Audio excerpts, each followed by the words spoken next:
Bien, aló, buenos días. Vamos a dar comienzo a este workshop sobre OCT. Quisiera, a nombre de ATM, comenzar agradeciéndole al doctor Rodrigo García la gentileza que ha tenido de permitirnos hacer el workshop aquí en estas lindas dependencias. Muchas gracias, doctor. También quisiera agradecer a los expositores que han venido desde Argentina.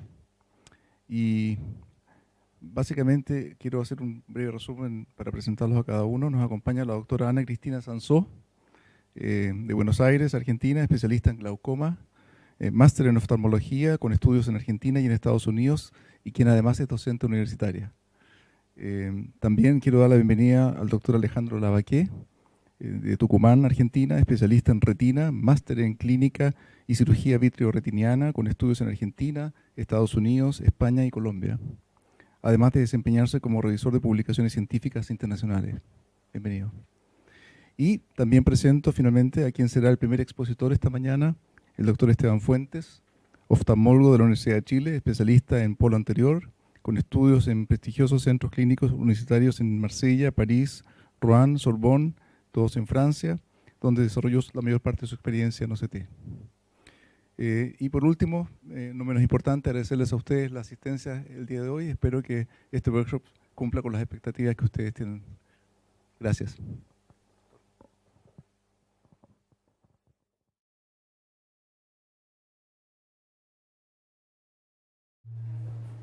Para mí es un agrado estar acá conversando de este tema que me apasiona. Yo sé que la vedette es la retina, pero mi intención es convencerlos de que también hay mucha aplicación de este equipo, que es un lujo en polo anterior y específicamente en córnea. Bueno, este es un resumen de las tres áreas en las que voy a enfocar mi presentación. Vamos a partir conversando de patología corneal. Después vamos a revisar sus múltiples aplicaciones en lo que es LASIK, cirugía refractiva, para finalizar mostrándole un estudio interesante sobre queratocono, viendo sus últimas aplicaciones en esta patología. Acá ustedes tienen una comparación de lo que era la generación anterior de OCT, que era el Time Domain, a este nuevo, que es el Spectral Domain, que esta es la generación un poco anterior a esta, que no traía el módulo, el software de angiografía. Pero ustedes ya pueden vislumbrar la diferencia de resolución en la parte de arriba, que es el equipo que nos convoca. Estamos hablando de 5 micrones de resolución, que se puede analizar epitelio. También trae un software incorporado de mapa epitelial. La desventaja comparativa sería que tanto foco para ver mejor la córnea nos limita un poco como el big picture, y por lo tanto no podríamos abarcar polo anterior en forma macro como lo hacía el equipo anterior. Pero bueno, no se puede tener toda la vida, ¿no? Bueno, partiendo con el análisis de algunas patologías corneales, acá les quiero mostrar cómo se ve al OCT las estrías de Bode, tan conocidas en el queratocono. Ustedes ven que, bueno, en la lámpara hendidura se ven de esta forma, ustedes las conocen muy bien, y en el OCT se ven como líneas paralelas como sombreadas. Y muy interesante que este equipo permite hacer cortes en fase o en phase, que es casi hacer como un corte histológico, y después reconstituye la imagen. Y haciendo eso mismo, eso sería un corte así, ustedes ven cómo se ven también las estrías de Bode. Otra patología importante en córnea, que es distrofia de Cogan o de la membrana basal epitelial. Ustedes ven que las lesiones típicas que se ven en esta distrofia, como por ejemplo la carta geográfica, al OCT se puede ver como una hiperreflectividad de la membrana basal que tiende a invaginarse en el epitelio, con zonas de acúmulo hiperreflectivo. Otra lesión típica también se ve de la misma forma, se ve hiperreflectividad que arroja un cono de sombra posterior. Pero tal vez la lesión más típica de esta patología es el fingerprints, que ustedes ven acá, se logra apreciar, que nosotros ya sabemos cómo se ve la microscopía confocal. Bueno, esto es una tecnología que ya tiene bastantes años, pero que tiene el gran inconveniente de que es de contacto, operador dependiente y toma mucho tiempo. La ventaja es que nos da una altísima resolución. Estas son las imágenes de esta patología en microscopía confocal. Y en el OCT se ve algo bastante parecido con los cortes en phase que les decía antes. Ustedes ven cómo estas mismas lesiones se suelen ver bastante parecidas al OCT. O sea, como invaginaciones, como dedos de guantes que se meten en el epitelio. Esto es bastante auspicioso porque la tendencia natural de estos equipos es que la resolución, la velocidad de adquisición es cada vez mejor. Por lo tanto, en un futuro no muy lejano, yo creo personalmente que este equipo va a desplazar a la microscopía confocal en gran parte de los usos cotidianos debido a la gran ventaja de hacer una adquisición en 3-4 segundos y no contacto. Bueno, y se sabe que ya se está trabajando mucho en OCT de muchísima mayor resolución. La limitante actual es el procesamiento de imágenes y la velocidad, pero eso va a llegar, es seguro que sí. Distrofia corneal de Reis-Buckler. Ustedes ven la imagen típica como de vidrio enmerilado, como sucio, como mal pulido. Y el OCT muestra esta imagen, como estos infiltrados subepiteliales ondulantes, que no solo sirve para hacer la documentación de esta enfermedad, sino que también para medir un eventual tratamiento por queratomía fotorrefractiva, por ejemplo, en que nosotros podemos medir cuánto es la zona a sacar, y ahí ustedes tienen el resultado post-láser terapéutico, en que quedan algunos indicios de lo que hubo, pero la verdad es que el resultado es bastante satisfactorio. Desde un punto de vista más académico, la distrofia no siempre es fácil distinguirla, granular, macular, pero los OCT sí dan imágenes bien distintas, siendo mucho más homogénea la macular. Distrofia corneal de Fuchs, una distrofia muy frecuente. Ustedes ven acá la imagen típica de una córnea predescompensada, en que muestra una córnea engrosada, 640 micras. Con signos de estrés se ve una DCMET irregular y cierta hiperreflectividad subepitelial. Y ya francamente descompensada con ampollas, bulas subepiteliales. Desde un punto de vista terapéutico, también es interesante analizar la utilidad de este equipo. Ustedes ven un Fuchs con indicación de injerto corneal, que nosotros podríamos, en un corte horizontal, que es este que está acá, a nivel del eje visual, discutir si este paciente requeriría un injerto lamelar o un transfixiante debido a que se ven zonas de fibrosis. Si nos quedamos solos con un corte horizontal, podríamos decir que el estroma se ve bastante limpio, por lo tanto podría andar bien con un injerto endotelial solamente, pero cuando hacemos un corte vertical, vemos cierta fibrosis que corresponde a esta zona. Por lo tanto, se puede discutir, da para discutir. Probablemente van a haber opiniones disímiles en este caso, pero da para discutir qué tanto beneficio o qué tanta transparencia recuperaría este paciente ante un eventual injerto endotelial.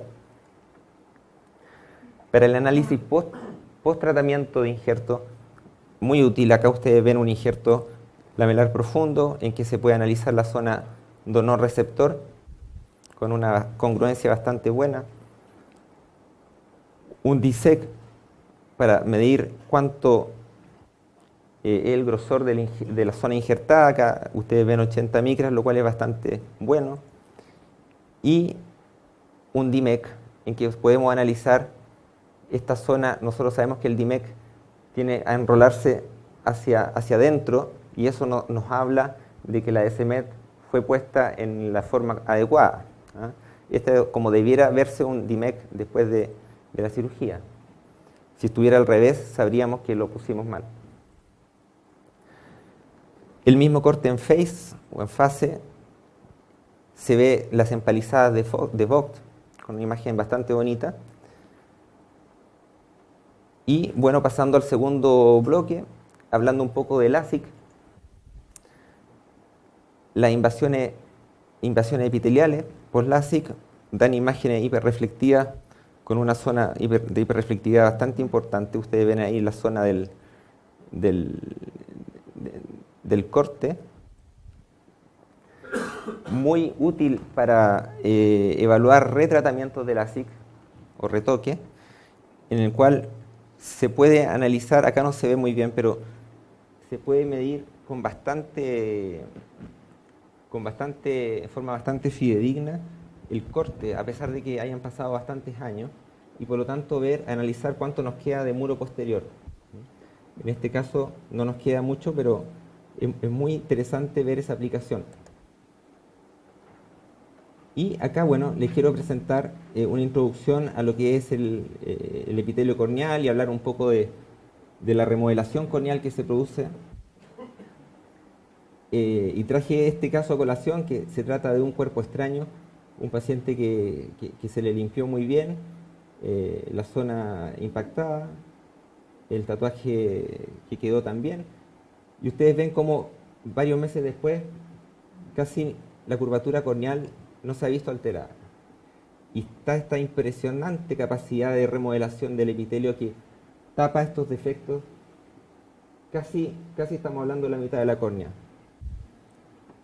Entonces, eso es algo que está muy en boga hoy en día en todo lo que es cirugía refractiva, ver la influencia que tiene el epitelio en todo lo que es retratamiento, regresiones, etc. Acá ustedes tienen un epitelio normal. Este es el software, la imagen de lo que arroja el software epitelial del equipo. Sabemos que el epitelio normal está alrededor de 52 micras, más o menos 2 micras. Y sabemos también que tiende a ser un poco más delgado hacia superior y temporal, y un poco más engrosado hacia inferior y nasal. La explicación para eso no está todo clara, según lo que yo sé, pero se postula de que habría un importante componente del tarso superior. El tarso actuaría frotando con el parpadeo esta zona, y eso actuaría como limando esta zona y lo adelgazaría. La explicación de por qué hacia temporal sería más delgado, se postula que sería porque la inserción del canto externo es un poco más elevada, y eso también haría que esta zona fuera la que estuviera más expuesta a esta fricción del tarso con el parpadeo, que estamos hablando de entre 350 y 1500 parpadeos por día. O sea, eso es lo que se postula que explicaría esto. Les quiero presentar ahora un trabajo que tuve la suerte de realizar junto al doctor Baikov, Marsella, que él era un apasionado de esto del epitelio, y la verdad es que queríamos ver cómo se comportaba el epitelio después del LASIK. Por lo tanto, analizamos casi 200 ojos operados, miope e hipermetrópico. Y bueno, estos son los resultados. Lo que se vio en forma bastante constante fue que en el centro, en cuanto a la ablación miópica, en el centro de la ablación se producía un engrosamiento epitelial, y este era bastante constante, bastante permanente, o sea, era una cosa que en todos los casos era así. Y en la periferia corneal se producía un adelgazamiento epitelial. O sea, si comparamos el centro con la periferia, había un delta epitelial positivo. Y acá ustedes ven un contraste de la misma zona por topografía. Aquí está la zona de la ablación miópica, o sea, plana, y ustedes ven cómo el epitelio en la misma zona está engrosado. La pregunta que nos hicimos después fue si el aumento del espesor epitelial tiene una relación con la magnitud de la miopía inicial tratada. Y la respuesta fue sí. Ustedes ven varios casos tratados acá. Acá abajo ustedes tienen la cantidad de dioptrías que fue tratada, y ven cómo el delta epitelial va aumentando a medida que es mayor la corrección dióptrica. Por lo tanto, sí. Y la otra pregunta fue, ¿qué sucede con los casos de regresión? Bueno, ustedes ven cómo acá, por ejemplo, está graficado la regresión en dioptrías de pacientes que fueron tratados por LASIK miópico y cuál fue el delta epitelial. Y también hay una tendencia a mayor delta epitelial mientras mayor regresión hay. Por lo tanto, el espesor epitelial central es más importante en caso de regresión del efecto refractivo.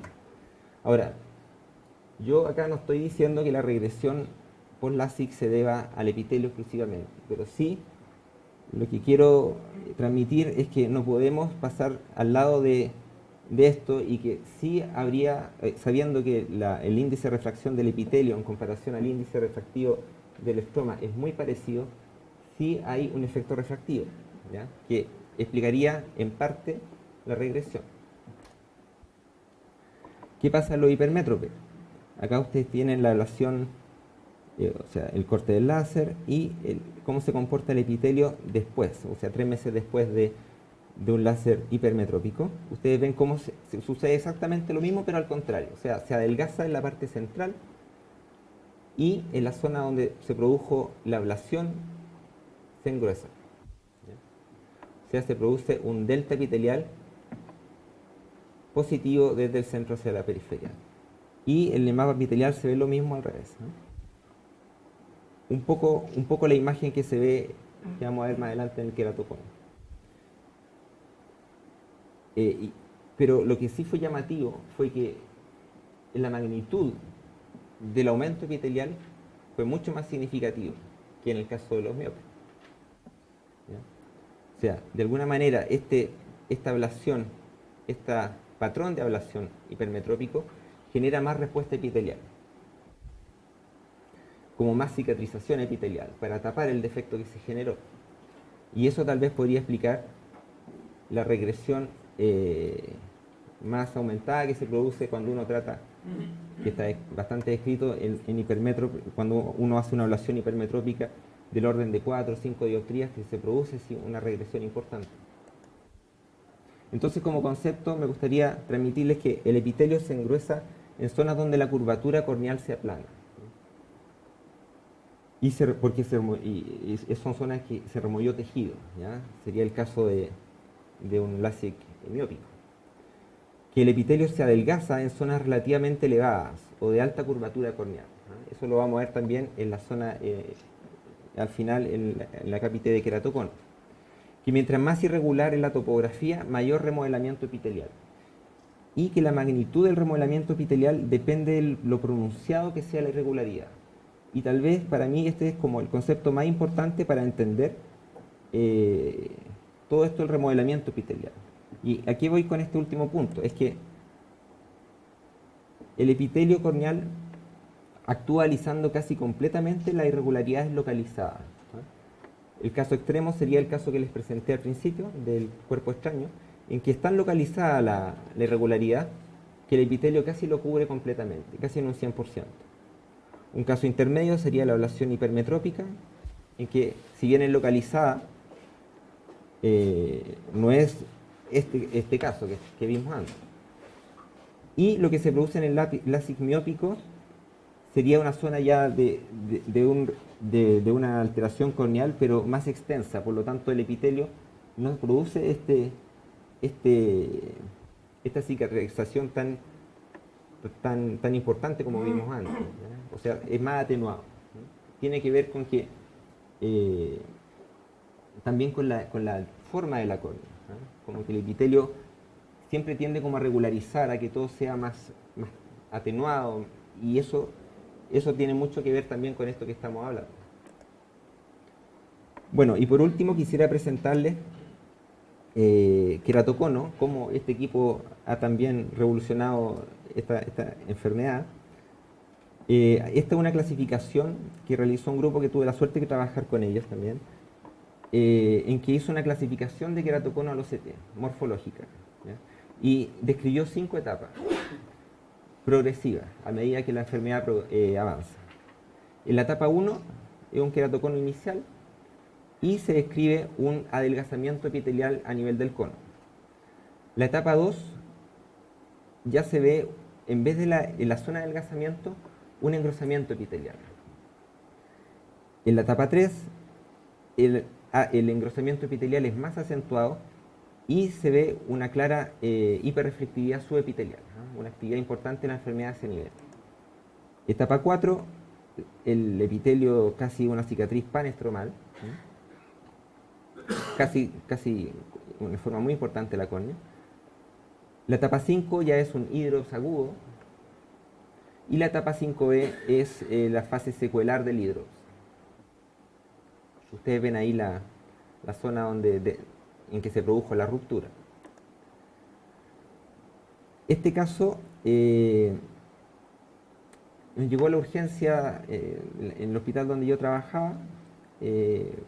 Bueno, hicimos el diagnóstico de hidrops agudo, de hidrops corneal, y inmediatamente lo fuimos a pasar al OCT, ¿eh?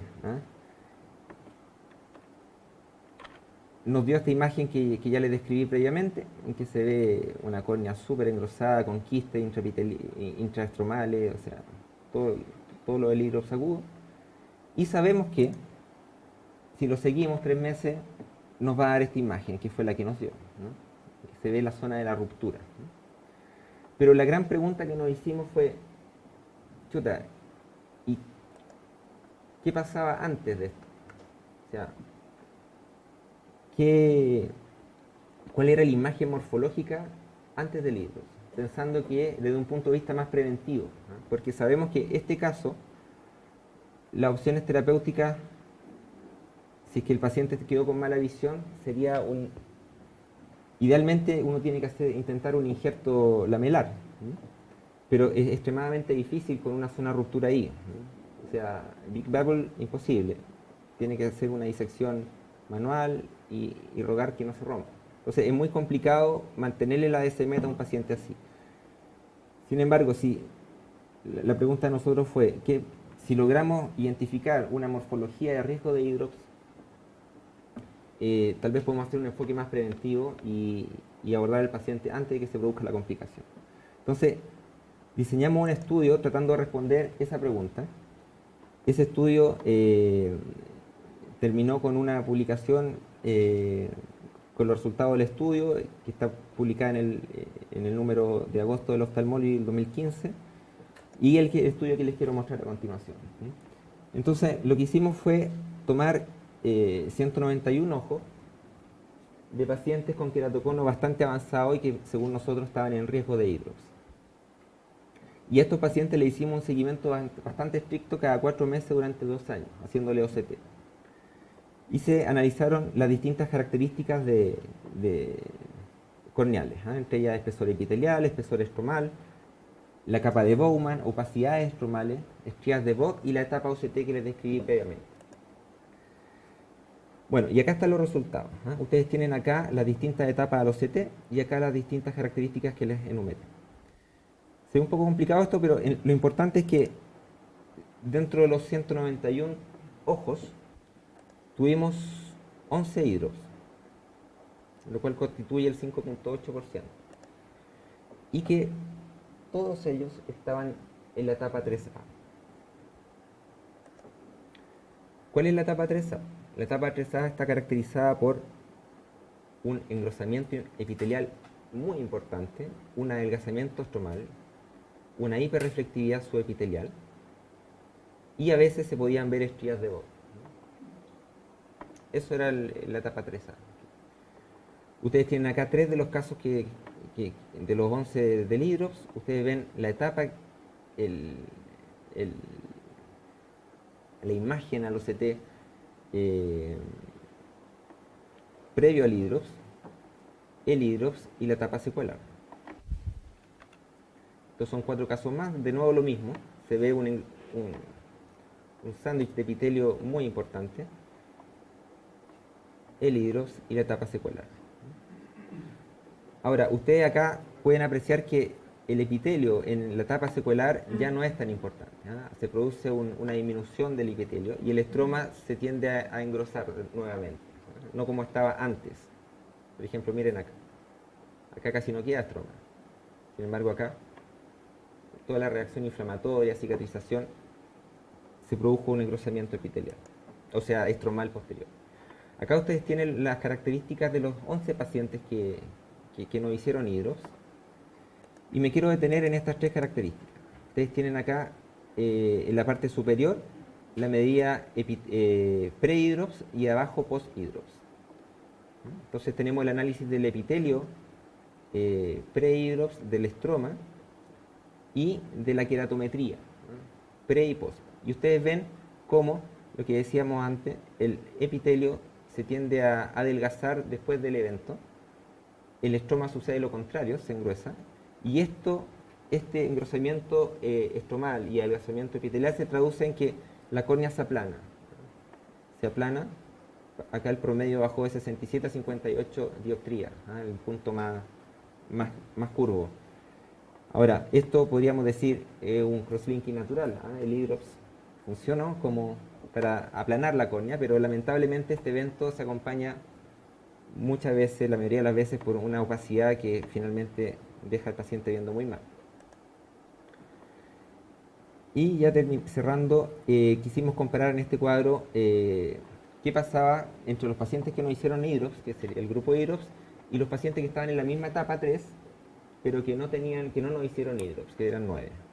Y la gran diferencia fue que casi la totalidad del grupo hidrops tenía estrías de Vogt, cosa que fue menos visible a los CT en el grupo que no hizo hidrops, y principalmente esta, que existía una ausencia de cicatriz estromal en el grupo hidrops, cosa que no fue así en el grupo no hidrops. O sea, el grupo que estaba en la etapa 3 y que no nos hizo hidrops, tenían, la mayoría de ellos, cicatrices estromales importantes. ¿Y por qué esto es importante según nosotros? Porque de alguna forma la etapa 3B y la etapa 4, que son etapas más avanzadas que la 3A, están más protegidas de hidrops, según estos resultados. Y esto se debería a nosotros a que cuando el queratocono empieza a producir cicatrices estromales importantes, nos está hablando ya de un fenómeno de cicatrización, de colágeno que junto con opacificar la córnea y hablar de que esto está más evolucionado, y le está dando también más firmeza a la córnea. Por lo tanto, mi impresión personal es que dentro de la evolución del queratocono llega un momento en que la actividad de la enfermedad, que la vemos a este nivel subepitelial, toma como dos caminos. Uno es, me voy a un hidrops o me voy a una cicatrización importante por todo lo que está sucediendo, y eso junto con opacificarme la córnea me lleva también a una cierta protección de hidrops. Eso es como la hipótesis. Por lo tanto, dentro ya cerrando, para concluir, ¿cuál sería la conclusión de este estudio? Sería que en la etapa 3A está en riesgo de hidrops, y eso está caracterizado por un espesor epitelial importante, un adelgazamiento estromal importante, una hiperreflectividad a este nivel subepitelial y la ausencia de opacidades. Y que muy probablemente hay un fenómeno de frotamiento de los ojos que está siendo como el gatillante del evento. Entonces, respondiendo a la pregunta inicial, probablemente la córnea antes del hidrops tiene esta morfología. Para concluir, el OCT constituye una herramienta extremadamente útil en la evaluación clínica de las patologías corneales y evaluación de retratamiento refractivo, y en pacientes con queratocono avanzado permite la detección de casos que se encuentran en riesgo de desarrollar hidrops corneal. Quiero terminar con este caso que es bien infrecuente, pero fue súper interesante para nosotros. Un paciente que nos llegó, 70 años, masculino, que veía raro por el ojo derecho. Al examen clínico de la lámpara hendidura tenía un epitelio raro. Lo pasamos al OCT y ustedes ven cómo tiene un impresionante desarrollo del epitelio. Estamos hablando acá en la comparación de la carta epitelial, 100 micras de epitelio. ¿Sí? Y el ojo izquierdo totalmente normal, sin antecedente de LASIK, nada de eso. ¿Alguien se aventura a dar alguna hipótesis.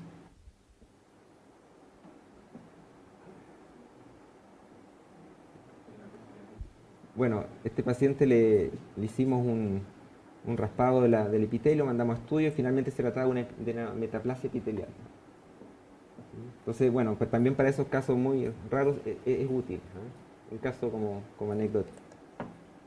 Muchas gracias.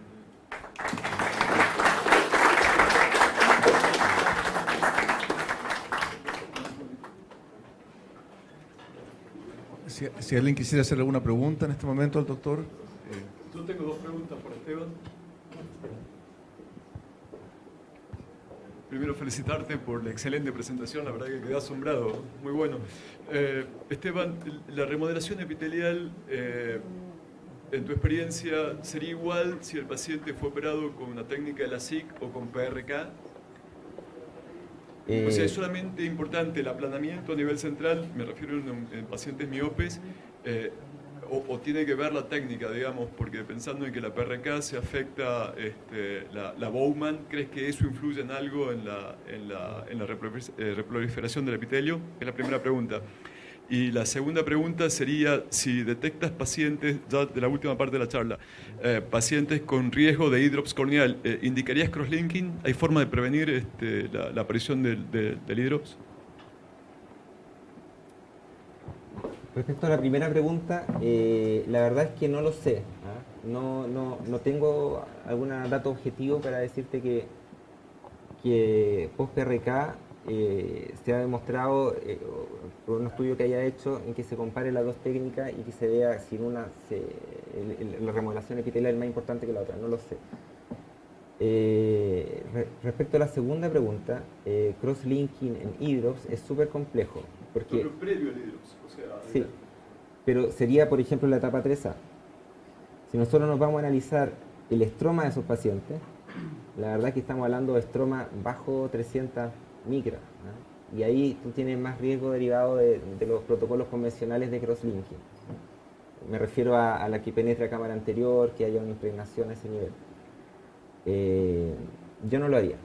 Yo creo que hay que valorarlo. O sea, un paciente también, ver la edad. Un paciente que tiene una imagen clásica de 3A, que tú sabes y el paciente está con un frotamiento importante, ver la posibilidad, o sea, sería hacerle un injerto preventivo.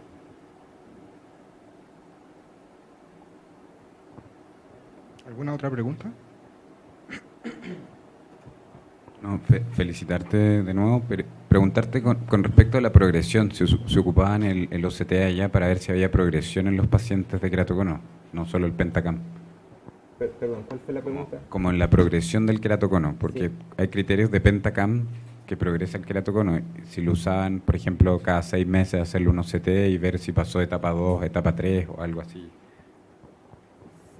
Sí, o sea, en el seguimiento que tuvimos, no fue el objetivo del estudio, pero nos dimos cuenta que la progresión era esta que se describía, o sea, de la etapa secuencial que te describía, o sea, un adelgazamiento, un engrosamiento epitelial, después más actividad subepitelial, después aparece la cicatriz estromal y finalmente eso puede desencadenar o en una cicatrización, una pan-cicatriz estromal que no pasa nada, o un hidrops, ¿ya? Ahora, yo tengo la impresión personal de que una Bowman muy hiperreflectiva, con mucha actividad, eso habla de un caso inestable, o sea, un paciente que...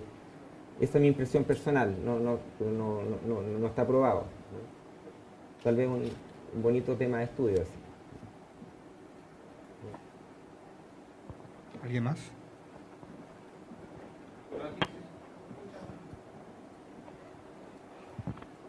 Hola, muchas gracias.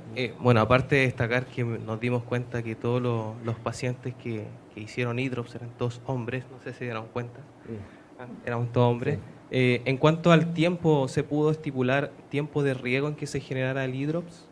En cuanto a la etapa, o sea, si ya estaba en 3A, asumíamos entonces que está en riesgo, pero ¿cuánto tiempo tienen para poder hacer algún tipo de intervención? No podría contestarte esa pregunta como un tiempo preciso, ¿no? Depende de muchos factores, ¿no? Yo soy un convencido de que el frotamiento es una cosa, sí, súper importante. O sea, un paciente que tiene 3A probablemente llegó porque se frota mucho los ojos y va a seguir frotándoselo. Si tú dejas de frotarte y tienes 3A, puede que no pase nada. O sea, no, yo creo que es súper variable. Súper variable. Por lo menos en ese tipo de paciente, tenerlo muy controlado y dedicarse más tiempo a explicarle los riesgos que están incurriendo, etc. O sea, tenerlo más de cerca.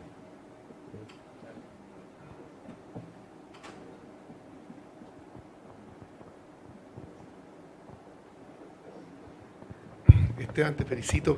Pese a que yo soy retinólogo y estas cosas entiendo poco, tú presentas muy bien y yo les quiero contar que Esteban estuvo en Francia muchos años de su vida y ustedes saben que yo conozco bien ese país y él goza de gran prestigio allá, un hombre muy apreciado en todos los centros donde estuvo y particularmente en Rouen, donde el profesor Muren, amigo nuestro, que tiene él un banco de córnea que es un ejemplo mundial, ha hablado muy bien de ti siempre y tiene un trabajo de cooperación y te felicito por eso, por lo que tú has hecho.